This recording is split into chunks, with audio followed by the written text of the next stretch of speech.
नमस्कार विद्यार्थी मित्रांनो, ओयासीच्या ऑनलाईन प्लॅटफॉर्ममध्ये आपलं स्वागत आहे। या व्हिडिओमध्ये आपण पाहणार आहोत 22 जुलै 2017 रोजी जो महा TET पेपर क्रमांक 1 झाला होता। या पेपरमधील मराठी भाषा म्हणजे मराठी व्याकरणाच्या संदर्भाने जे 30 प्रश्न तुम्हाला विचारण्यात आले होते, या 30 प्रश्नांवर विश्लेषणात्मक चर्चा आपण करणार आहोत। तर अधिक वेळ न घेता आपण लगेच प्रश्न पाहूयात। प्रश्न क्रमांक आहे बघा 1 ते 4। खालील उत्तरा वाचून प्रश्न क्रमांक 1 ते 4 ची उत्तरे लिहा। कुठलाही ऋतू निसर्गाचा सोहळाच असतो, यावर ऋतूवर आधारित हा पूर्ण पॅसेज आहे। बघा, आपण उतार्याचे फक्त उत्तर पाहणार आहोत। वरील उतार्यासाठी योग्य शीर्षक निवडा, तर ऋतूबदल हे योग्य शीर्षक आहे। पुढे आहे की पुढीलपैकी कोणता पर्याय वसंत ऋतूची चाहूल देणारा नाही, तर गंधवर्तीच्या सर्जनाचा बहर। प्रश्न 2 इथं कॅन्सल आहे। पुढे आहे की पुढीलपैकी कोणत्या शब्दाचा पर्यायी शब्द उतार्यात आला आहे, तर प्रभात या शब्दाचा पर्यायी शब्द हा उतार्यात आलेला आहे। तो काय आहे, तर पहाट असा शब्द उतार्यात आलेला आहे। पुढील प्रश्न आहे आपला की पुढील वाक्यातील अधोरेखित शब्दाचे लिंग ओळखा। आकाशात विहरणारे पक्षी पाहून मन आनंदून गेले।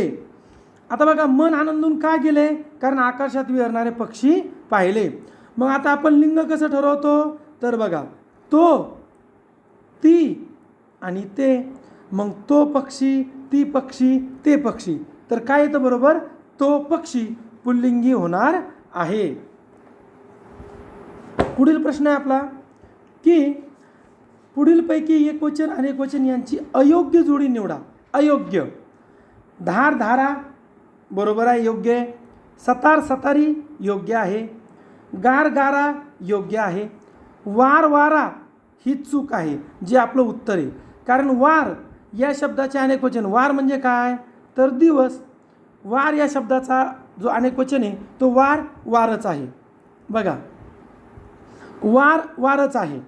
मग वारा याचं अनेकवचन काय होईल, तर तो वारा हे झालं एकवचन, आणि वार वारे, बरोबर। म्हणजे आपलं उत्तर झालं पर्याय 4।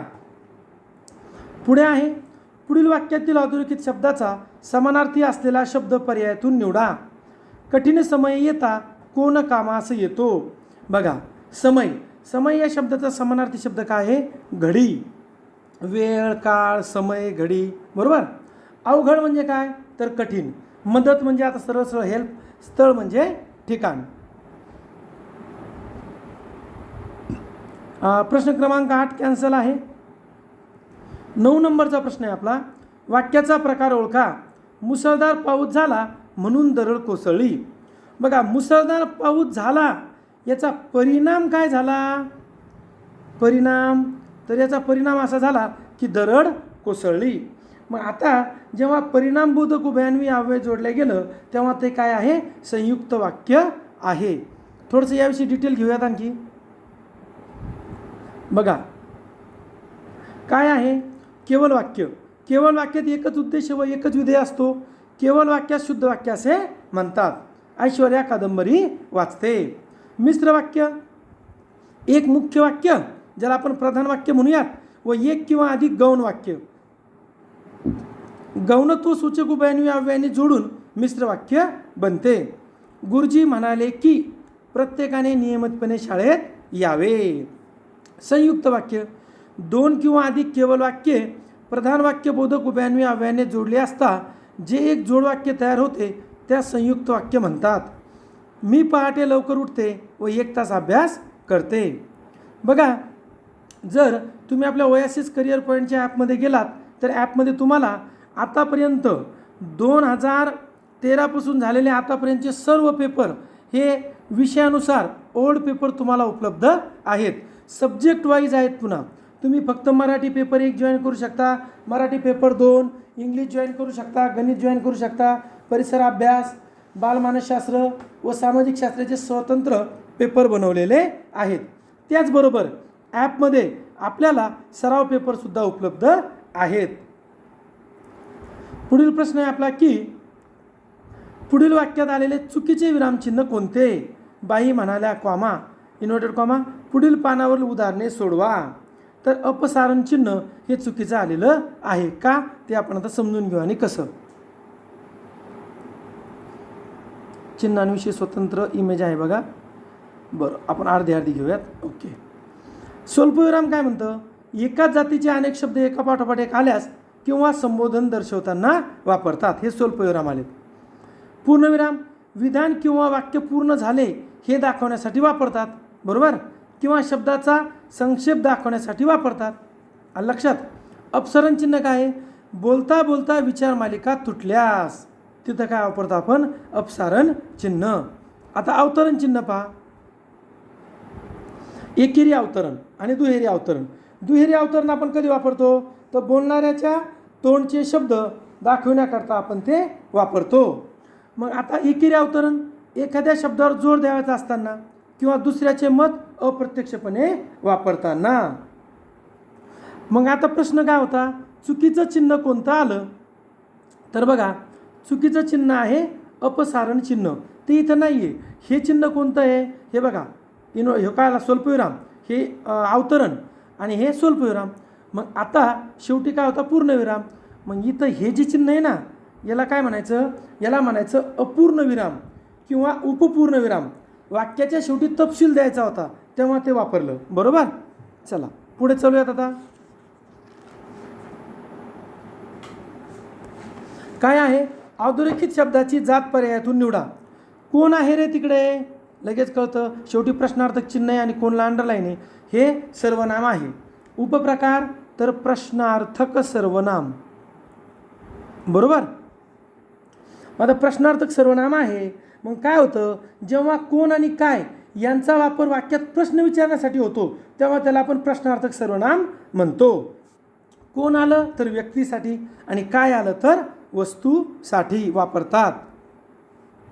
पुढे आता बघा आपलं की पुढील वाक्यातील क्रियापदाचा प्रकार कोणता? रायबाने पोतेभर कैऱ्या आणल्या. मग यामध्ये मूळ काय आहे? आण.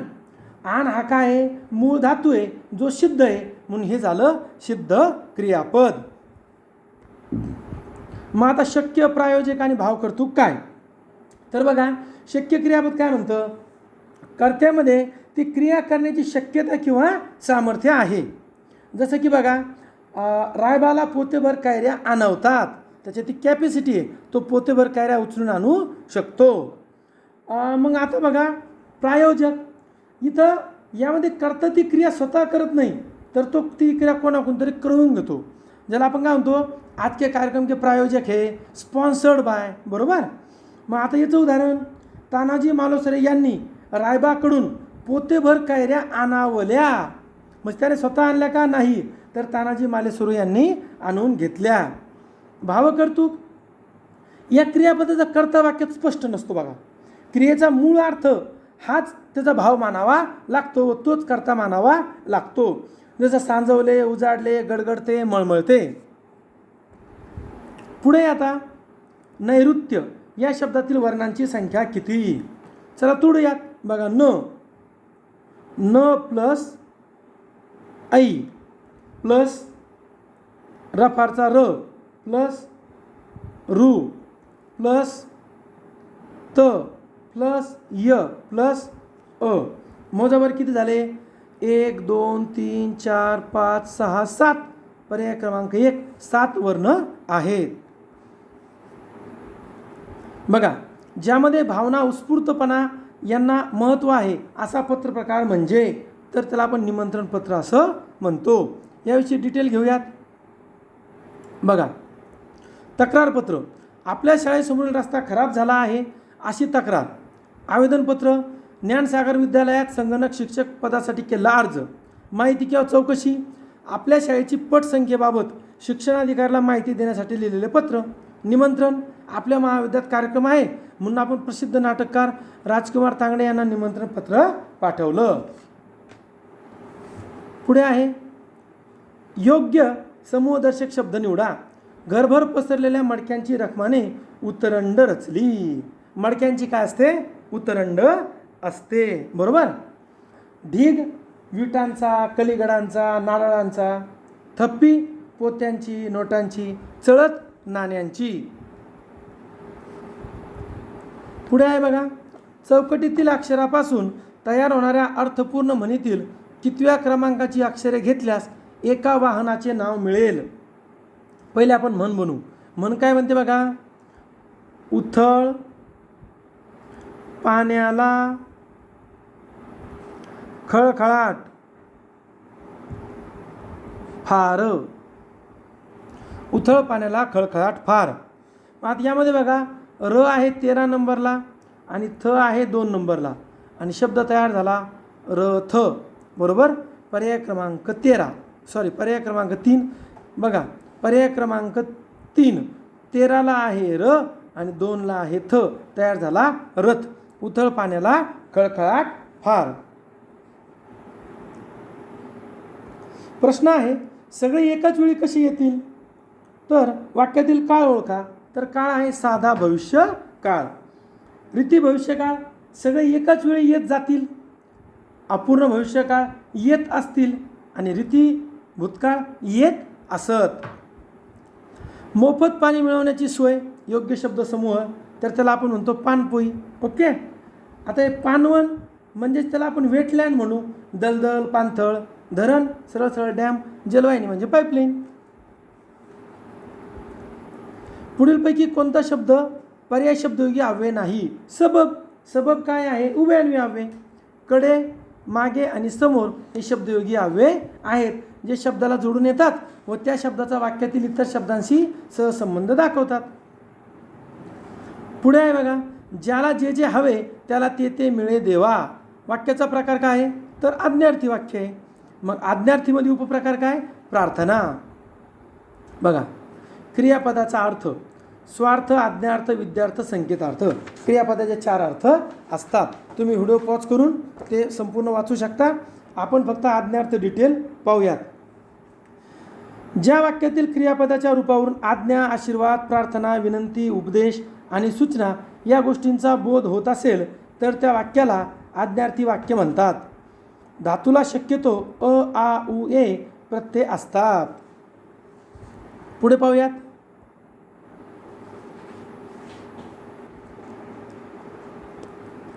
पुढीलपैकी कोणता पर्याय उपसर्ग नाही असं म्हटलंय? तर कार. कार काय आहे? प्रत्यय. बघा, आता यथा उपसर्ग आहे. यथामती, यथाशक्ती. आ उपसर्ग आहे. आमरण, आपादमस्तक. प्रति उपसर्ग आहे. प्रतिकार, प्रतिगामी. बरोबर आहे. चला पुढे. पुढीलपैकी कोणत्या संताची रचना भारुड म्हणून प्रसिद्ध आहे?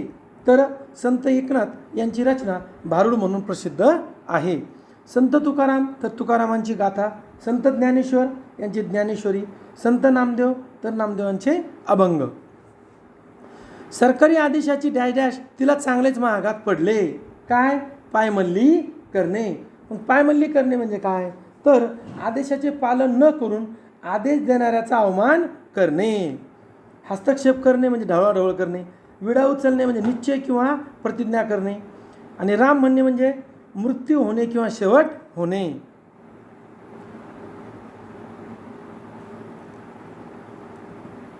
त्र्यंबक बापूजी ठोंबरे हे म्हणून प्रसिद्ध आहे.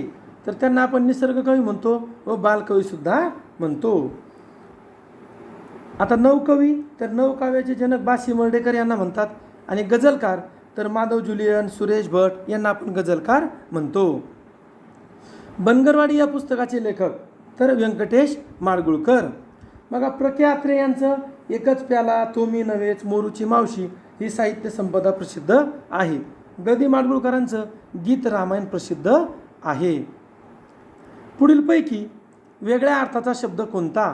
दुहिता, सुता, कन्या, सरिता.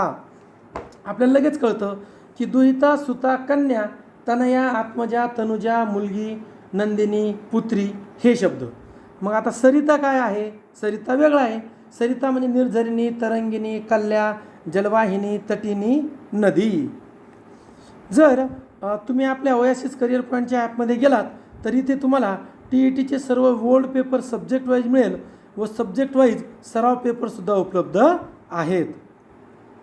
आता आपण 27 ते 30 हे पाहूयात, कवितेचे प्रश्न आहेत, त्यांचे उत्तरं पाहूयात. बघा, कवितेमध्ये कोणाचे वर्णन केले आहे? तर नदी. सरिता मलिन का होते? तर ती सर्वांचे नको पण घेते. पुढीलपैकी कोणत्या शब्दाचा पर्यायी शब्द कवितेत आला नाही?